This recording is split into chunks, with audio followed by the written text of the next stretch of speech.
Bem-vindos, pessoal, à nossa aula introdutória e que passará um breve histórico e conceito sobre a gestão educacional.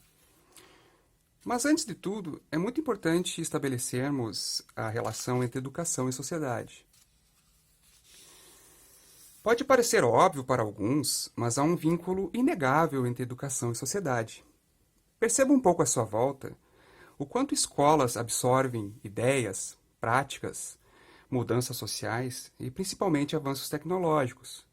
Portanto, a educação, por sua vez, devolve à sociedade conhecimentos e preparos essenciais ao ser humano. Sobretudo, é muito importante nós entendermos o que é gestão escolar e, antes disso, diferenciarmos o que é administração e o que é uma gestão. A administração significa planejar algo, controlar e dirigir os recursos humanos, materiais e financeiros. O termo é voltado para o lado mais técnico. Por outro lado, a gestão tem como princípios fundamentais incentivar a participação, estimular a autonomia, a responsabilidade dos funcionários. Gerir é, sobretudo, atingir objetivos da empresa de maneira eficaz, valorizar o conhecimento, habilidades das pessoas que trabalham dentro da empresa. O gestor deve ter a capacidade de manter a união entre o grupo. E desde quando existem a gestão ou a administração? Uma breve olhada em fatos históricos pode-se depreender elementos de administração, quer seja entre os primitivos da antiguidade, quer seja nas construções das pirâmides, no Antigo Egito, quer seja a administração em uma cidade na Idade Média, ou quer seja uma administração em uma grande indústria contemporânea.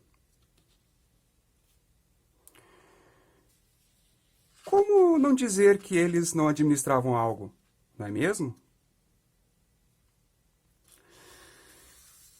Vocês conseguem verificar que, em geral, os significados ou os conceitos das palavras administração e gestão envolvem empresas ou organizações.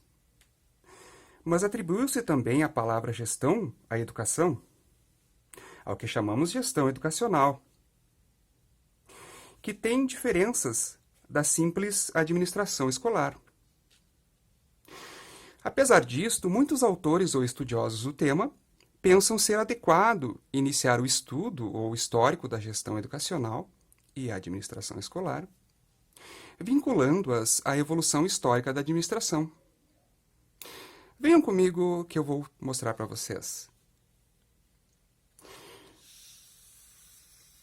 A fase artesanal, que vai desde a antiguidade até aproximadamente 1780, o regime da produção é fundamentado no artesanato rudimentar, nas pequenas oficinas e na mão de obra intensiva e não qualificada na agricultura, por exemplo. Há de se crer que a administração não fosse tão difícil naquela época. Mais à frente, a fase pré-industrial compreende uma fase de início da mecanização da industrialização. Corresponde à primeira Revolução Industrial, entre 1780 e 1860. É a nascente fase da industrialização, da mecanização, das oficinas e da agricultura. Novas e importantes fontes de energia como o carvão surgem, e matérias-primas como o ferro, por exemplo. Ambos que passam a ter enorme importância no desenvolvimento dos países.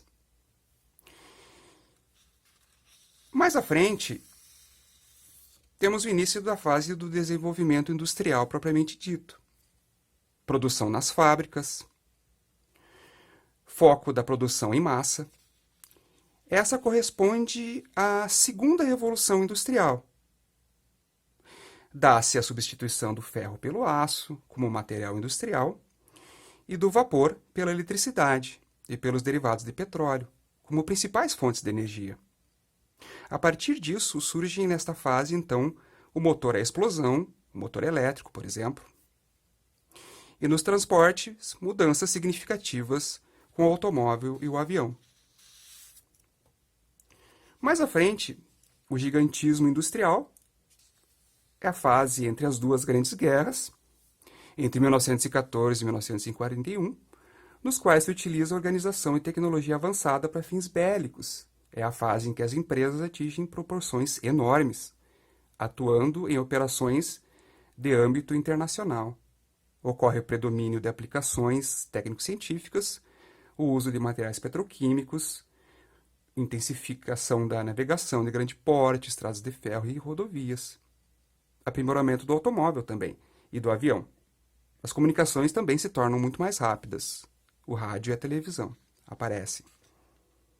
Já a fase moderna é a fase mais recente, que vai, então, de 1945 a 1980, marcando uma nítida separação entre os países desenvolvidos, os subdesenvolvidos e os países em desenvolvimento. Novos materiais surgem, o plástico, o alumínio, fibras têxteis sintéticas, e novíssimas fontes de energia, por exemplo, né, a energia nuclear, a energia solar. O petróleo e a eletricidade mantêm seu predomínio.